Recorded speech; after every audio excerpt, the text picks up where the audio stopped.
Bienvenue à tous, c'est une surprise. Bon nombre d'observateurs spéculaient sur l'annonce de grandes décisions, le limogeage de certains hauts cadres de l'administration ou des ministres pour le retard dans l'état d'avancement de grands projets, notamment le programme Al Hoceima, ville phare de la Méditerranée. Le roi Mohamed VI a donc choisi de parler Afrique dans son discours pour la révolution du roi et du peuple. L'Afrique apportera une plus-value économique à l'économie nationale. L'Afrique représente l'avenir qui commence aujourd'hui, a déclaré le souverain dimanche soir.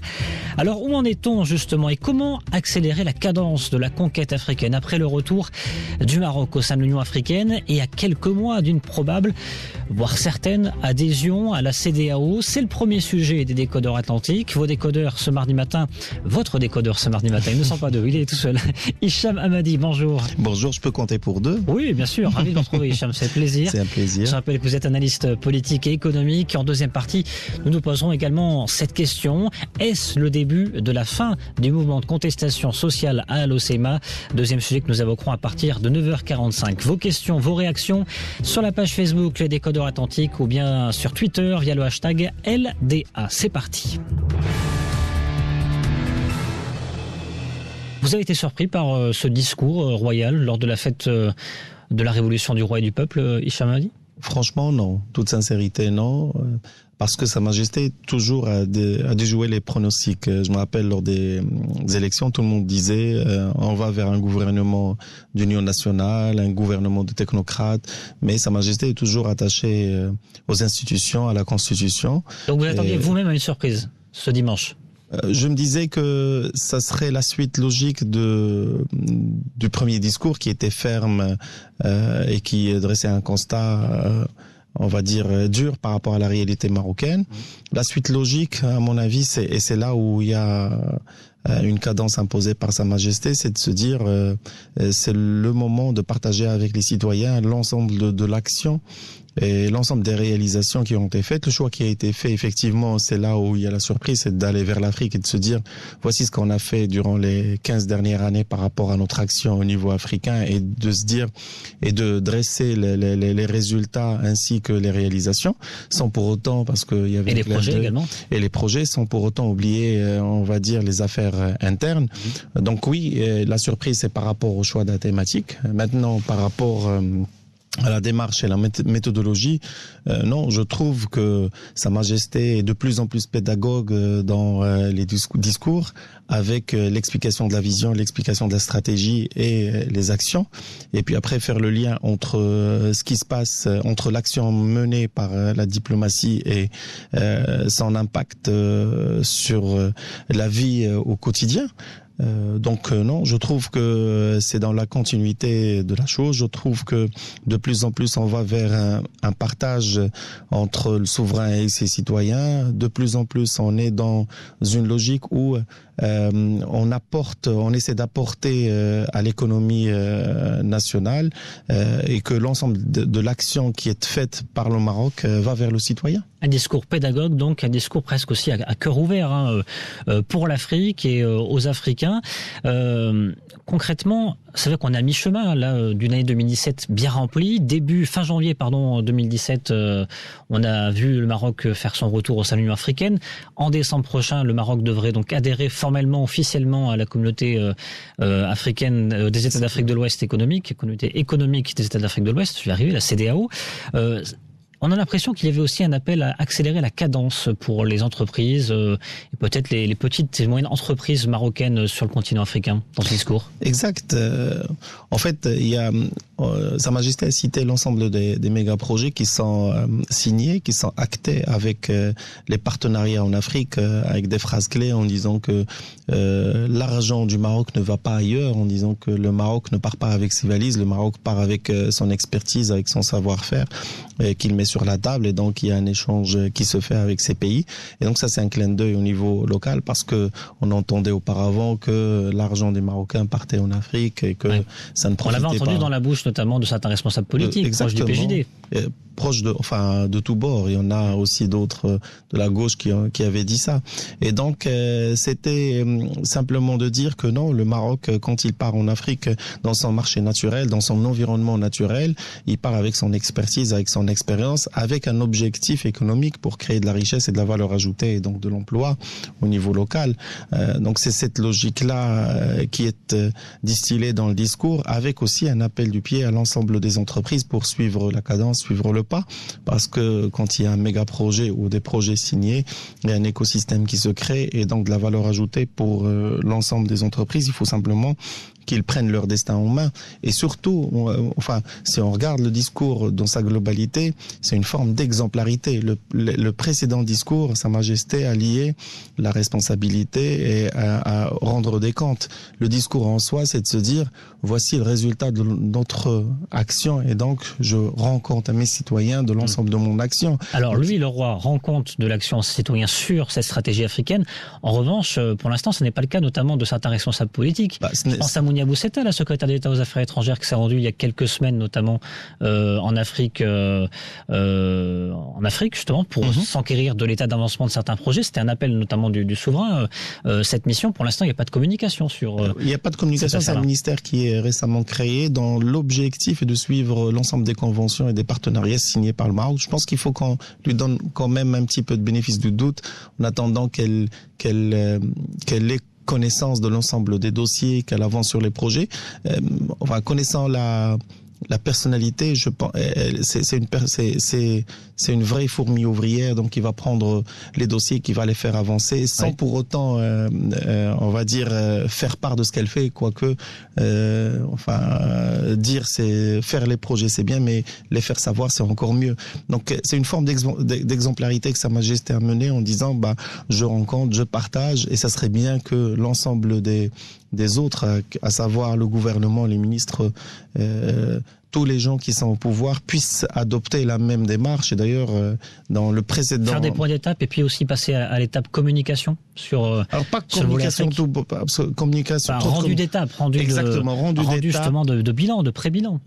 Bilan de réalisation. Des 100 premiers jours, justement. Exactement, exact. Bilan d'action, bilan d'étape, se dire voici la vision, voici la stratégie, voici les actions qui sont en lien direct avec le quotidien. Parce que ce qui importe le Marocain ou le citoyen, c'est pas le fait qu'on ait des stratégies, qu'on ait des slides assez intéressants, qu'on soit classé au niveau mondial sur le doing business, sur autre chose. Ce qui intéresse le Marocain, c'est comment ça impacte sa vie au quotidien. Et donc c'est cette courroie de transmission, c'est ce lien entre l'action, la stratégie et les réalisations sur le terrain qu'il va falloir transmettre. Où en est-on aujourd'hui dans cette conquête africaine, enclenchée notamment par le roi du Maroc il y a de cela 15 ans, beaucoup principalement sur l'Afrique de l'Est, mais très peu encore sur l'Afrique de l'Ouest, même si le chemin a été ouvert par le souverain il y a quelques mois, c'était fin 2016 notamment, avec plusieurs visites dans plusieurs pays.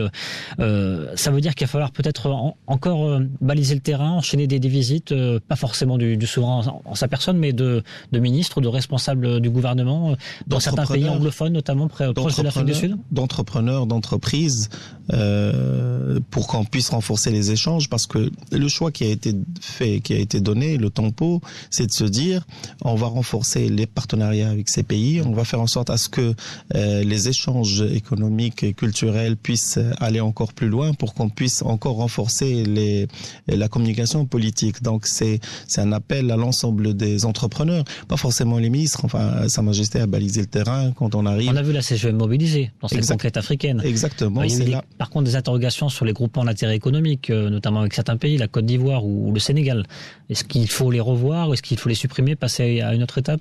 Non, il faut encore les faire en sorte à ce qu'on puisse réellement aller sur du concret, arrêter de faire on va dire de la communication politique et aller sur le concret, aller sur du business, faire en sorte à ce que les entreprises partent, travaillent, créent de la valeur, créer des partenariats, non pas s'arrêter sur des commissions interpays, des commissions qui vont simplement réfléchir mais passer à l'action. Donc, le discours était très très clair. Il faisait le point sur les réalisations, sur les actions. Il ne faisait pas le point sur on va dire, l'intention. Il disait le projet Intel, on nommait les projets. Donc c'est une première dans un discours royal. Parce que en général, on avait les intentions, le principe, la conception. Là, on est sur les ambitions. Là, on est sur du concret, on est sur du pragmatisme. Et c'est cela qui doit être porté par l'ensemble des entreprises. Il faut aller sur des choses pragmatiques, du concret, faire en sorte à ce que nos entreprises puissent échanger avec les entreprises des pays partenaires. De tous bords, il y a toujours un début. On commence par une partie des pays, puis après on va vers les autres. Alors justement, quand le roi dit, l'Afrique représente l'avenir qui commence aujourd'hui, quelque part on peut entendre par là que quand le Maroc va intégrer formellement, officiellement la CEDEAO, vraiment ça va être le chemin ouvert pour les entreprises marocaines? Il y a un accord de principe qui a été donné, donc la suite logique et normale, c'est qu'on l'intègre pleinement et on ouvre la réflexion sur une monnaie commune et qu'on puisse être un acteur, on va dire, important et prépondérant de la CEDEAO, c'est certain. C'est qu'une question de formalité et de temps. Et d'ailleurs, même l'intégration de l'Union africaine, Sa Majesté dit que même ceux qui n'ont pas voté pour nous, je suis sûr qu'ils changeront d'avis en voyant notre bonne foi et ce qu'on apporte. Et donc oui, c'est par simplement de l'action concrète qu'on convainc les partenaires et qu'on convainc les gens qui sont assez sceptiques par rapport à notre démarche, qui pensent qu'elle est simplement conditionnée par un contexte géopolitique et conditionnée par des intérêts, on va dire, par rapport à la question du Sahara occidental. Et donc l'idée, c'est de se dire non, nous sommes sur une démarche on va dire volontariste et une démarche animée par une vision long terme, donc l'avenir qui commence aujourd'hui. Et aujourd'hui, il commence avec du concret. Il commence pas avec simplement un prolongement d'une action politique entre parenthèses. Il y avait un soft power marocain en Afrique, oui, et il y a maintenant une concrétisation qui va se faire à travers donc l'intégration à la CEDEAO. Le soft power, c'est un fil conducteur qui a permis de renforcer des liens qui existaient d'une manière informelle et qui les a formalisés, structurés.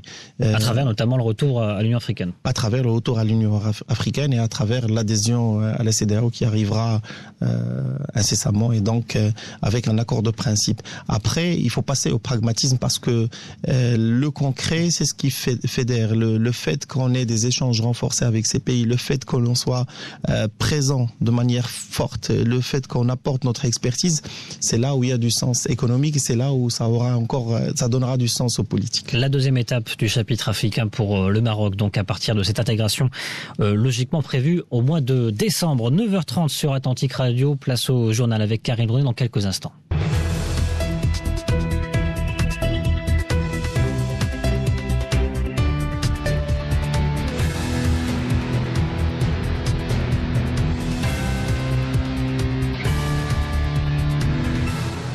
Comment accélérer la cadence de la conquête africaine? C'est le premier sujet des décodeurs atlantiques que nous abordons ce matin avec Hicham Hamadi, notre décodeur. Bonjour. Oh, bonjour. Vous êtes analyste politique et économique. On se pose cette question, bien évidemment, après le discours royal de la Révolution du roi et du peuple, prononcé ce dimanche soir, consacré en grande partie à l'Afrique et à la diplomatie marocaine. Discours à mi-chemin d'une année 2017 riche, peut-être en passation, c'est ce qu'on disait, un chapitre premier, on pourrait dire, avec des visites royales sur ces 15 ans, des liens qui ont été tissés, qui a été concrétisé donc par un retour du Maroc au sein de l'Union africaine en début d'année, et puis cette fin d'année qui sera marquée par logiquement une intégration formelle du Maroc au sein de la CEDEAO, la communauté économique des États d'Afrique de l'Ouest. C'est à partir de là que tout va commencer, c'est ce qu'on disait, parce que les entreprises marocaines vont pouvoir davantage exporter, s'implanter dans des pays également d'Afrique de l'Est, avec un passeport de la CEDEAO qui va faciliter le déplacement des marchandises et des hommes. C'est pas à partir de cela, ça a déjà commencé avec la possibilité d'aller encore plus loin. Et donc l'idée, c'est de se dire l'intégration de la CEDEAO va renforcer les échanges, va faire en sorte à ce qu'on puisse circuler encore librement, intégrer une communauté, intégrer financièrement, le fait d'accéder à un marché en termes de consommateurs assez intéressant, et donc fluidifier les échanges. 300 millions de consommateurs, on le rappelle, sur le marché. 300 millions sur l'ensemble des 15 pays. Donc l'intégration va faciliter un certain nombre de choses qui ont déjà commencé. Donc et ce qui a déjà commencé, c'est le renforcement des partenariats partenariats, c'est la signature de méga projets et c'est le fait à ce que les entreprises devraient être le fer de lance de notre diplomatie. Pour l'instant, on a des grandes entreprises qui sont fer de lance de cette diplomatie, des entreprises du monde de la banque, des assurances, du BTP, des télécoms. Il reste encore des PME. Des PME, justement, peut-être davantage de place pour les PME. C'est le rôle de la CGM, justement, de les pousser en avant. Il y a eu Maroc Export, notamment, qui a été là, qui a perdu ce volet, notamment africain, et agriculture, en tout cas, sur le continent africain. Comment on peut les aider davantage, ces PME, à c'est pas le rôle ce n'est pas le rôle de la CGM, c'est le rôle de chaque entrepreneur, c'est le rôle de l'entreprise elle-même de se dire, on a un marché naturel et normal qu'on n'exploite pas, on produit un certain nombre de biens et de services qui sont aujourd'hui, on sert très bien l'Europe, l'offshoring, les métiers mondiaux sur lesquels le Maroc s'est positionné. Donc on sert très très bien l'Europe, mais on sert très mal l'Afrique parce que les PME n'ont pas regardé ces pays de manière normale et naturelle comme étant un marché intéressant. Donc chaque entrepreneur est responsable. Ce n'est pas la responsabilité d'une partie ou d'une autre, ce n'est pas la responsabilité de Maroc Export. Maroc Export n'est qu'un facilitateur et ne fait que aider et accompagner les entreprises qui veulent bien aller vers ces marchés. Donc il faut avoir une vision, construire une vision, suivre le chemin qui a été tracé par Sa Majesté, faire en sorte à ce qu'on ces entreprises puissent aller encore plus loin, aller prospecter. Vous savez, ce n'est pas le fait politique qui fait que vous allez avoir un contrat, un bon de commande, c'est le fait d'aller sur place, trouver un client, trouver un partenaire, nouer des relations, se positionner sur des thématiques qui apportent de la valeur au niveau du pays, investir au niveau du pays. Donc c'est le fait des entrepreneurs. Et donc, mais est-ce que selon vous, on a assez fait la promotion justement de l'Afrique à ces entrepreneurs des petites et moyennes entreprises marocaines? À mon avis, oui, parce que si on comptabilise l'ensemble des déplacements, si on comptabilise l'ensemble des investissements, si on comptabilise l'ensemble des missions qui étaient organisées par Maroc Export, oui, à mon sens, suffisamment. Par contre, les entrepreneurs eux-mêmes ne sont pas n'ont pas encore suffisamment confiance dans ces marchés. On les appréhende, on les regarde en se disant c'est des marchés risqués. On les regarde avec l'œil des Européens, alors qu'on est naturellement dans le même marché, on est naturellement dans la même structure de marché. Donc il faut qu'on les regarde comme étant des marchés, comme étant un marché local. Il faut qu'on les regarde comme si on doit les considérer comme étant les premiers marchés sur lesquels on doit se positionner. Donc c'est le rôle de tout un chacun. Le fait qu'il y ait les grandes entreprises, les télécoms, les assurances, les banques font en sorte à ce qu'il y ait un écosystème qui peut être bâti autour de ces entreprises. C'est une très bonne chose qu'il y ait des télécoms. Donc, par exemple, un opérateur peut porter avec lui l'ensemble des petites entreprises avec qui il travaille naturellement au Maroc. Une assurance ou une banque peut porter avec elle l'ensemble son écosystème avec lequel elle travaille normalement et naturellement au niveau marocain. Donc, les PME devraient afficher plus de volonté, plus d'ambition et devraient investir parce que c'est une question d'investissement, une question de retour sur investissement. Il faut mettre de l'argent sur la table, croire en ces marchés, aller les prospecter, investir. Donc ce n'est pas le fait politique. Le politique ne fait que ouvrir une porte. Le fait économique dépend de chaque entreprise, de chaque entrepreneur et de sa vision. Maintenant, oui, plus d'accompagnement, plus de facilitation, plus d'outils, ça mange pas. C'est très bien, c'est quelque chose qui peut encore aider à accélérer la cadence. À mon avis, il y a plus d'informations à distiller. Il faut qu'on regroupe aujourd'hui de l'information économique par rapport à ces pays partenaires, faire en sorte à ce que cette information arrive aux entreprises pour qu'elles aient des éléments pragmatiques qui les poussent à aller encore dans ces pays, notamment des informations par rapport aux appels d'offres, des informations par rapport aux besoins de ces pays, des informations par rapport à ce qu'ils exportent, à ce qu'ils importent. Donc des choses précises qui peuvent apporter de la valeur à nos entrepreneurs. Vous êtes confiant ? Vous savez, à titre personnel, depuis 3-4 ans, j'investis ces pays et heureusement, pour moi, j'ai eu la chance de... Vous voyez cette plus-value, justement, de l'économie. Je suis présent dans 3 ou 4 pays africains, donc En fait, ce n'est pas le fruit de 2 visites, c'est le fruit d'un travail acharné. Il faut y aller, il faut y croire, il faut passer du temps, il faut être présent. C'est pas parce que vous avez rencontré quelqu'un que vous allez avoir un contrat, c'est le fait que vous lui démontrez que vous croyez en ce marché, que vous allez rester avec lui, que vous allez l'accompagner, qu'il va vous donner de l'argent. Donc, j'appelle l'ensemble des PME et TPE d'investir ces marchés, d'y croire. Il y a beaucoup d'outils d'accompagnement, notamment, vous avez bien dit, Maroc Export et autres qui participent et qui accompagnent les entrepreneurs. Donc, il faut y croire et il faut y aller. Par contre, il faut être patient. C'est comme au Maroc, il faut être patient. Il faut aller, revenir, construire un projet, trouver des partenaires et puis après, générer de la valeur. À 9h44 sur Atlantique Radio, place à notre séance coup de gueule, coup de cœur. 9h44, donc je disais de voir le petit jingle, pouf, on l'a raté, c'est pas grave. Coup de gueule, coup de cœur aujourd'hui, donc qu'est-ce que vous nous avez choisi aujourd'hui? Un coup de gueule par rapport à l'actualité. On a tous vu la vidéo qui a circulé du viol de cette jeune fille.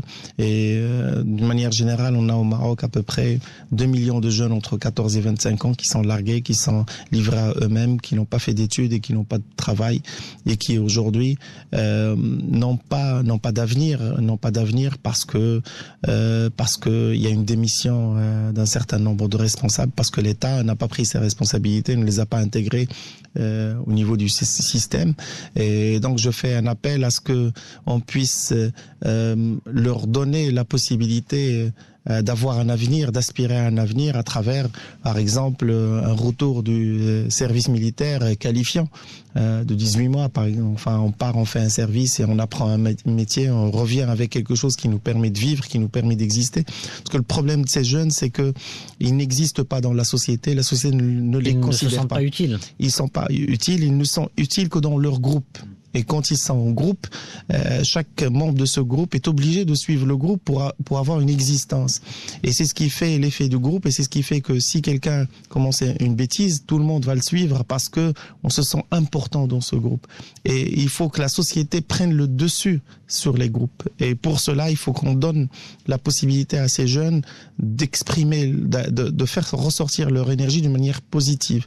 Donc je fais appel au retour du service militaire, entre parenthèses qualifiant, à faire en sorte à ce qu'on redonne sa place au sport, à ce qu'on puisse leur donner d'autres solutions en termes d'apprentissage de métier, pour qu'on puisse avoir des citoyens, entre parenthèses, bien faits, sans qu'on ait ce type de dérapage, et en plus en public. Donc